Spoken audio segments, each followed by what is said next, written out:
నమస్తే, welcome to Vishwam TV. నేను మీ journalist Uday. Telangana ముఖ్యమంత్రి రేవంత్ రెడ్డి 13 రోజుల పర్యటన ముగించుకొని నిన్న హైదరాబాద్కు చేరుకున్నారు. చేరుకున్న వెంటనే నిన్న సాయంత్రం జస్టిస్ బి సుదర్శన్ రెడ్డికి రావినారాయణ రెడ్డి పురస్కారాన్ని అందజేసే కార్యక్రమంలో పాల్గొన్నారు. కార్యక్రమంలో పాల్గొని మాట్లాడుతూ ప్రొఫెసర్ కోదండరాం సార్ను ఉద్దేశించి కొన్ని వ్యాఖ్యలు చేయడం జరిగింది. ఓ పక్క పొగుడుతూనే మరో పక్క కొన్ని వ్యాఖ్యలు చేయడం జరిగింది. మాట్లాడదాం, నా ముందు ఎమ్మెల్సీ ప్రొఫెసర్ కోదండరాం ఉన్నారు. సార్ నమస్తే. నమస్తే. నిన్న రేవంత్ రెడ్డి మాట్లాడుతూ కోదండరాం సారు అడుక్కునే వాళ్ళని కూడా ఏకం చేసే శక్తి ఉన్నదని చెప్పారు. అంతకుముందు మాట్లాడుతూ అన్ని కులాలను అన్ని సంఘాలను ఏకం చేశాడని చెప్పారు. అసలు రేవంత్ రెడ్డి మీ ప్రతిష్టను దిగజార్చాడా పెంచాడంటే ఏం చెప్తారు?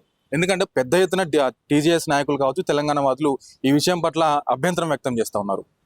అందులో నాకు అనిపించింది ఏంటంటే అంత అభ్యంతరం చెప్పవలసింది ఏం లేదు, వాస్తవమే చెప్పిండు. అందరినీ చిత్తు కాగితాలు ఏరుకునే వాళ్ళ జేఏసీ దగ్గర నుంచి ఆఫీసర్ల దాకా అందరూ జేఏసీలుగా ఏర్పడి ఉద్యమంలో భాగమే. అది అందరం చెప్పుకున్న మాటే, ఇవాళ కొత్తగా కాదు.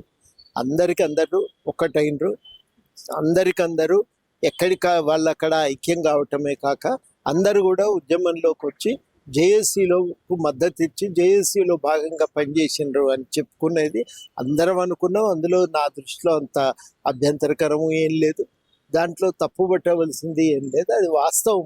మున్సిపల్ ఎన్నికలకు సంబంధించి కాంగ్రెస్ పార్టీతో మీకున్న సఖ్యత ఎట్లా ఉంది సార్? పోటీ చేస్తున్నారా మీరేమన్నా? కొన్ని చోట్ల మేము అడిగినాము, కొన్ని చోట్ల స్థానిక పరిస్థితులను బట్టి పొత్తు కుదురుతుంది, ఇక్కడికక్కడ నామినేషన్లు వేసి వాళ్ళు పోటీ చేస్తున్నారు. ఎవరికైనా ఉన్న ప్రధాన సమస్య ఏంటంటే ఈ పైసలు ఖర్చు చూసి భయపడిపోతున్నారు. కొంత పోటీ చేద్దామని అన్ని విధాలుగా మద్దతు దొరికినటువంటి వాళ్ళు కూడా వెనక అడిగేస్తున్నారు. ఎక్కడ పెట్టుకుంటాం ఈ 30 లక్షలు 35 లక్షలు పెట్టాలంటే ఏడికెళ్ళి తెచ్చి పెడతాం? ఉన్నాయే కొద్ది పైసలు, ఉన్న ఆస్తులు అమ్మి దీని మీద పెడితే రేపు పిల్లల పరిస్థితి ఏందనే భయము ప్రతి ఒక్కరిలో వచ్చింది. పనిచేయటానికి సిద్ధంగా ఉన్నారు, జనం కోసం నిలబెట్టడానికి సిద్ధంగా ఉన్నారు, కానీ ఖర్చులు అనేసరికి వెనుక ముందు అవుతున్నారు. అది ఒక దురదృష్టకరమైన పరిణామం ఏంటంటే ప్రజల కోసం నిలబడి పనిచేసే నిజాయితీ గల కార్యకర్తలు వెనకకు పోతున్నారు. అక్కడో ఇక్కడో రకరకాల వ్యాపారాల్లో డబ్బులు సంపాదించుకున్నటువంటి వాళ్ళేమో ముందుకొచ్చి వాళ్ళు అభ్యర్థులైపోతున్నారు. ఇది చాలా ఒక విచిత్రమైన పరిస్థితి, మంచి పరిణామం కాదు, ఇది ఆరోగ్యకరమైన పరిణామం కాదు. అంతిమంగా ఏమవుతుందంటే ప్రజల కోసం పనిచేసే వాళ్ళు పక్కకు పోయిన తర్వాత ఏవో విషయాల మీద భావోద్వేగాలు రెచ్చగొట్టి డబ్బులు పంచి గెలిచే వాళ్ళే ముందుకు వచ్చిన తర్వాత ప్రజల సమస్యలు ఎజెండా మీద నిలవవు, అవి కష్టమవుతుంది.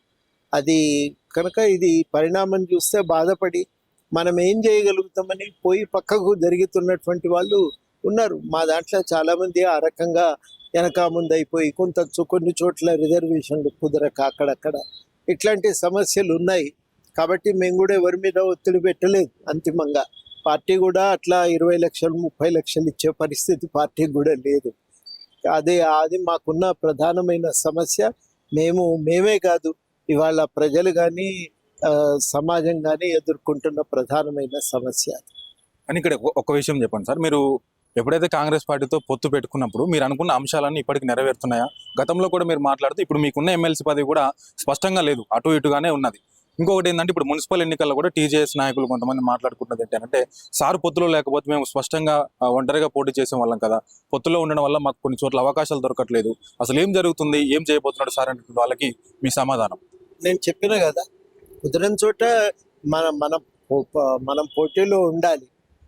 ఎక్కడ కుదురుతుందో అక్కడ పోటీ ఉంటుంది, కలిసి పనిచేస్తాం. లేని చోట ఎవరైనా చేయదలుచుకుంటే చేయాలి అనేది ఖచ్చితంగా నిర్ణయం తీసుకున్నాం.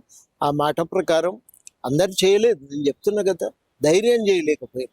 ఈ పైసలు ఈ ఖర్చులు చూసిన తర్వాత వాళ్ళు ఎవరు కూడా సాహసం చేయలేక వెనకడుగేసారు. అది జరుగుతున్నటువంటి వాస్తవం.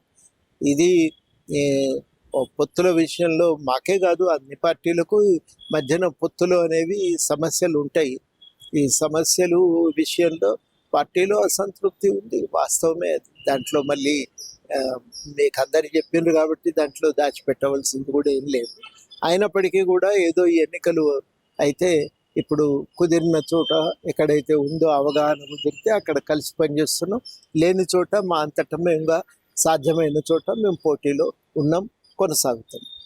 సో ఫైనల్గా సిట్టు విచారణపై, కేసీఆర్ సిట్టు విచారణపై ఏం చెప్తారు సార్? రాష్ట్ర వ్యాప్తంగా బీఆర్ఎస్ పెద్ద ఎత్తున ఆందోళనలు, రాస్తారోకులు ఈ రోజు కూడా జరుగుతూనే ఉన్నాయి. అసలు ఏం జరగబోతుంది సిట్టు విషయంలో? నోటీస్ ఇస్తే ఇంత లొల్లి ఎందుకంటే నోటీసే ఇది. నోటీస్ ఇచ్చిండ్రు, ఎంక్వైరీ చేస్తుండ్రు. ఇది సహజంగా జరుగుతుంది, ఎప్పుడైనా జరిగే పనే ఇది. అనుమానం వచ్చినప్పుడు, పేర్లు ప్రస్తావనకు వచ్చినప్పుడు పిలుస్తారు, మాట్లాడతారు. మాట్లాడిన దానికి ఏదో కేసు అయిపోయినట్టు, ఊరి తీసినట్టు అంత లొల్లికి ఎగబడితే అది ఎట్లా కరెక్ట్ అవుతుంది? అది నా దృష్టిలో ఇవాళ బీఆర్ఎస్ చేస్తున్నది చాలా తప్పు పని.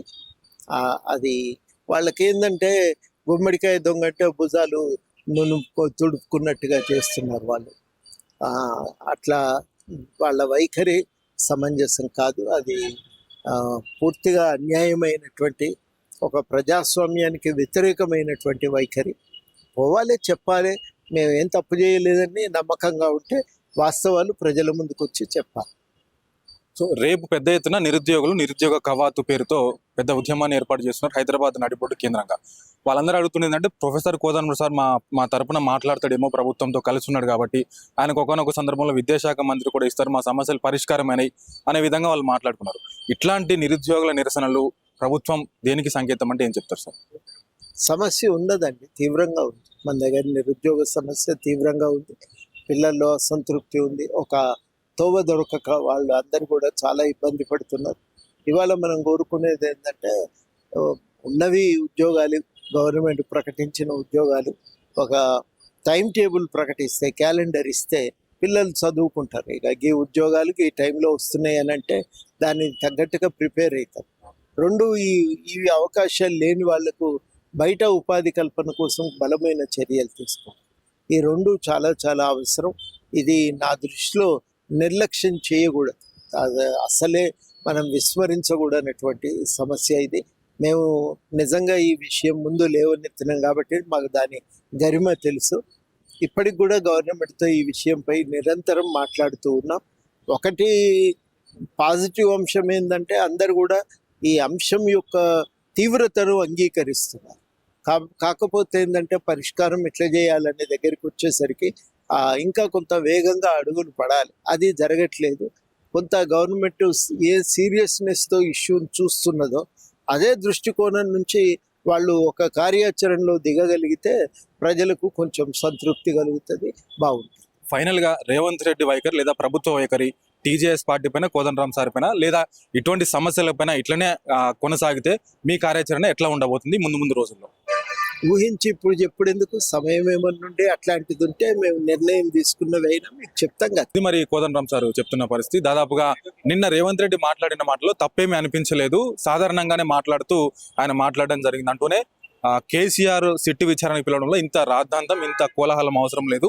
గుమ్మడికాయ దొంగ ఎవరు అంటే భుజాలు తడుపుకున్నట్లుగా వాళ్ళ వ్యవహారం ఉంది. అదేవిధంగా రేపు జరగబోయే నిరుద్యోగ కవాతులో కూడా సమస్య ఉన్నది, ప్రభుత్వం దృష్టి కూడా వెళ్ళింది, అది ప్రభుత్వం కూడా అంగీకరిస్తున్నది, ఏది నిరుద్యోగము ఉన్నది అని చెప్పేసి. కెమెరామెన్ ప్రవీణ్తో ఉదయ్, విశ్వం టీవీ, హైదరాబాద్.